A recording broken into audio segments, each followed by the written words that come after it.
In the meantime, media industry players joined the world in marking the International Day to Ending Impunity against journalists.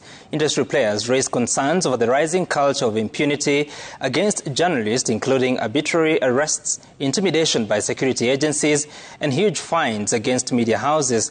According to the UNESCO Observatory, they observed that killed journalists, over 1,600 journalists have been killed around the world between 2006 and 2023.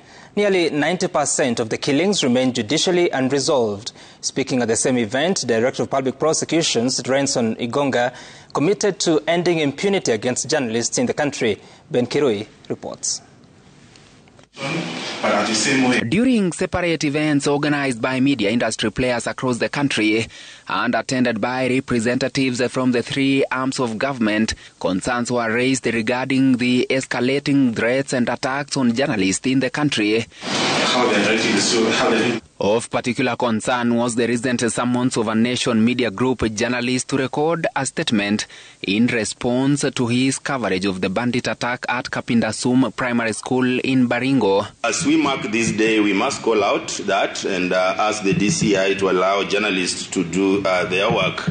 Because this year we've seen unprecedented attacks on journalists, actually targeting journalists. Before, we used to see attacks, but not at the level we've seen this year, especially during the protests. And the fact that we have a press freedom violation register, which is part of evidence that it is tracked, we know the perpetrator and all that. So even if the culture of impunity stops those responsible from being held accountable today, we are sure that they will be held accountable. Speaking at an event in Nairobi, Director of Public Prosecutions Renson Ingonga pledged to create an environment in which journalists can perform their work without fear or intimidation. Free and independent media is the cornerstone of any democracy, as it ensures transparency and accountability in the management of public affairs.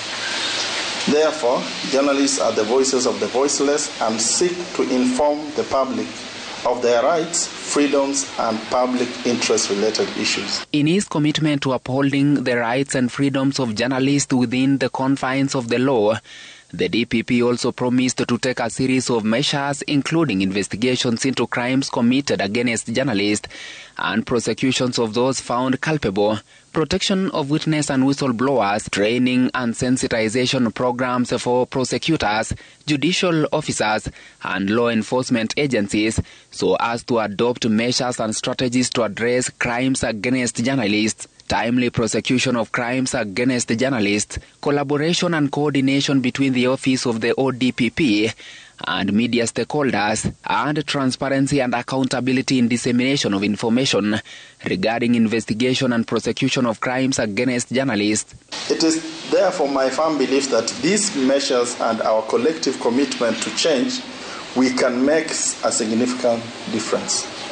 The ODPP is committed to create an environment where journalists can pursue their work without fear or intimidation. On this day, a global call was made for governments worldwide to bring those responsible for crimes against journalists to justice. This is to ensure that journalists can continue their work of shedding light on the truth, free from violence and harassment. Ben Kirui, Citizen TV.